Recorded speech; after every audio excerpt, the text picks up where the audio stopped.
अस्सलाम वालेकुम नाजरीन। सज्जुग ड्रामा की पहली एपिसोड का आगाज़ अल्लाह पाक के बाबरकत नाम से शुरू करते हैं।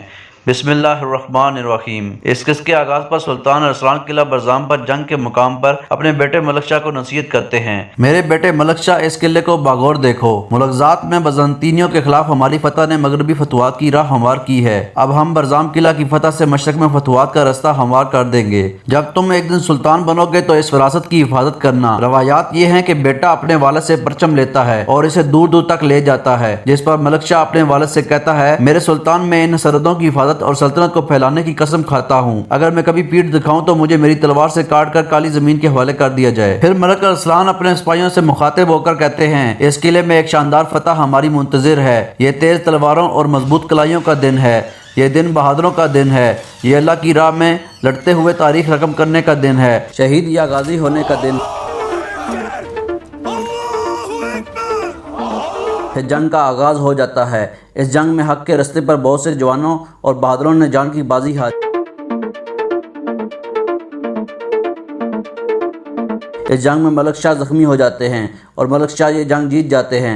दूसरी जानब मलक शाह के घर बेटे की पैदाइश होती है। फिर मलक शाह अपने कासिद से कहता है, फतह के खतूत बगदाद, मिस्र, कुस्तुनतुनिया, चीन और यूरोपीय मुमालिक लेकर जाएं। जिस पर मलक अरसलान कहता है, ये सब तक पहुँचाओ। उन्हें पता होना चाहिए कि अगर वो हमारे दुश्मन बन गए तो उनका अंजाम क्या होगा। जिस पर कासिद कहता है, जैसे आपका हुक्म मेरे सुल्तान। मलक शाह कहता है, मेरे सुल्तान, अगर आपका हुक्म हो तो इस फतह की खबर मैं खुद दारुल हुकूमत पहुँचाना चाहता हूँ। अपनी फतह की खबर अपने दारुल हुकूमत तक पहुँचाने का यह मुनासिब तरीका है। अरसलान अल्प कहता है, मलक शाह, आपने मैदान जंग में अपनी बहादुरी के जौहर दिखाए और तलवार का हक अदा किया।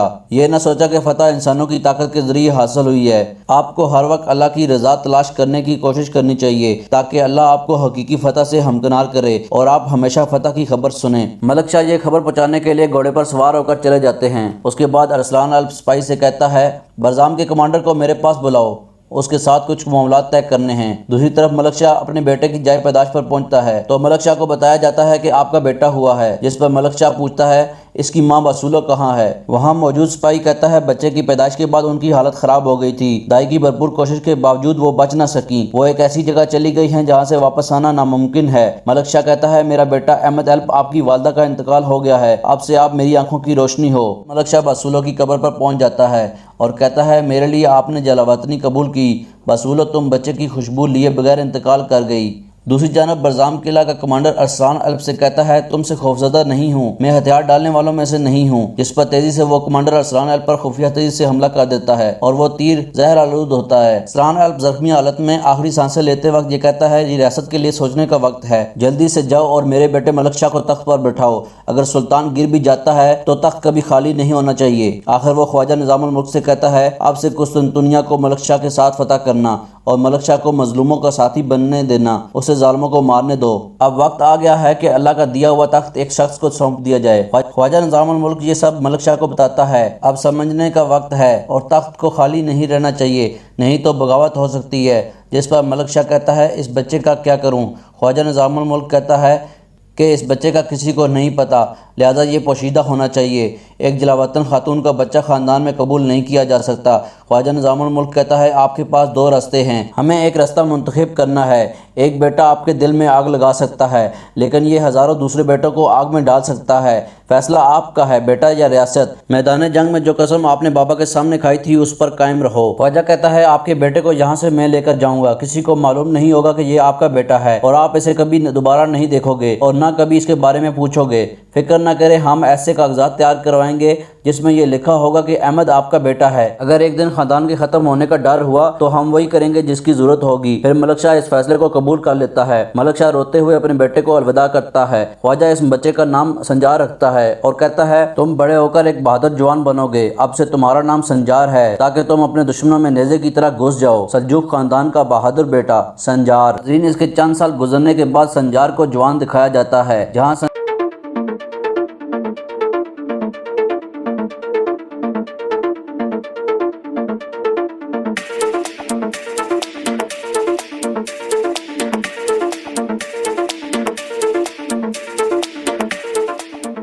संजार को कमांडर कहता है, आपने देखे बगैर देखना सीखा, अब आप हमारे मकसद के इंतहाई नाजुक मुकाम पर हैं। खलीफा बगदाद की जाली खिलाफत खत्म करने का वक्त आ गया है। क्या आप पुरअज़्म हैं? जिस पर संजार कहता है, मरते दम तक। दूसरी तरफ मलक शाह अपने बाबा अरसलान अल्प की कब्र पर आकर कहता है, बाबा मैं आपके साथ किया हर वादा निभाऊंगा, मैंने अपनी सरहदों की हिफाजत की जिम्मेदारी ली है। इधर संजार इस किले से भागने की कोशिश करता है। दूसरी जानब मलक शाह अपने सिपाहियों से कहता है, हमारा मकसद भलाई पर यकीन रखना है और हक पर जिंदगी बसर करना है। हमारा मकसद इस नेकी और भलाई को पूरी इंसानियत तक पहुँचाना है।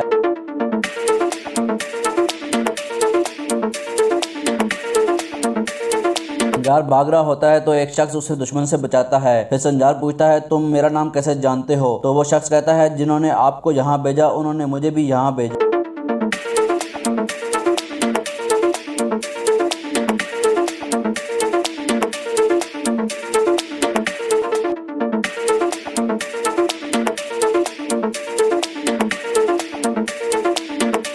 दोनों किले की दीवार से दरिया में छलांग लगा देते हैं।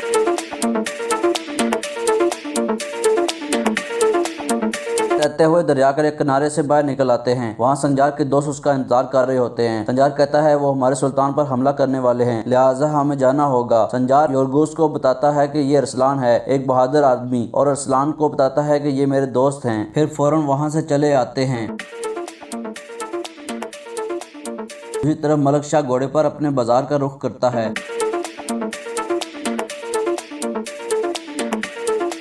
यहाँ पर मलक शाह पर हमला हो जाता है और संजार वहाँ पहुंचकर मलक शाह को बचा लेता है। मलक शाह कहता है, उस बहादुर आदमी को मेरे पास लाओ जिसने मेरी जान बचाई। इस दौरान संजार एक लड़की की जान भी बचाता है। फिर संजार को एक मुकाम पर लाया जाता है। यहाँ पर ख्वाजा संजार से कहता है, तुम मुझे बताए बगैर वापस कैसे आ सकते हो? संजार कहता है, वो मेरे बाबा हैं, मैं उनको बचाने के लिए आया। ख्वाजा कहता है, तुम इस बात को भूल जाओ कि वो तुम्हारे बाबा हैं, वो सिर्फ तुम्हारे सुल्तान हैं। संजार ख्वाजा से कहता है, मैं आपको एक बड़े खतरे से खबरदार करना चाहता हूँ। इतने में मलक शाह पहुंच जाते हैं। मलक शाह कहता है, आप वो बहादुर हैं जिसने मेरी जान बचाई। संजार कहता है, जी ये मेरा फर्ज था। मलक शाह कहता है, आपका नाम क्या है? जिस पर वो कहता है, मेरा नाम संजार है। मलक शाह कहता है, तुम किस खानदान से हो? तुम्हारे बाबा का क्या नाम है? ख्वाजा कहता है, संजार हमारे निजी सिपाहियों में से है। जब ये छोटा बच्चा था इसके वालिद शहीद हो गए थे, मैंने इसकी हिफाजत की और इसे अपने सिपाहियों में शामिल किया। मलक शाह कहता है, यहाँ तक कि आप दुनिया के हाकिम ही क्यों ना हो, आपको हमेशा वालिद की याद आती होगी। ये कहकर मलक शाह बाहर आ जाते हैं और संजार को तोहफे में एक खूबसूरत घोड़ा देते हैं। तो संजार कहता है, ये घोड़ा सुल्तान खानदान से है, तो मैं इसका नाम जहांगीर रखना चाहता हूँ। मलक शाह कहता है, अपना ख्याल रखना, हमें तुम्हारी जरूरत होगी संजार। फिर संजार एक नदी के किनारे जाकर अपने घोड़े से कहता है, जहांगीर तुम्हारे वालिद मेरे वालिद के साथ थे और तुम मेरे साथ, अब से तुम मेरे भाई से बढ़कर हो, तुम मेरे बाजू हो। संजार कहता है, मुझे अपने बाबा को बता देना चाहिए था कि मैं अफसरदा हूँ, क्योंकि वो मेरे।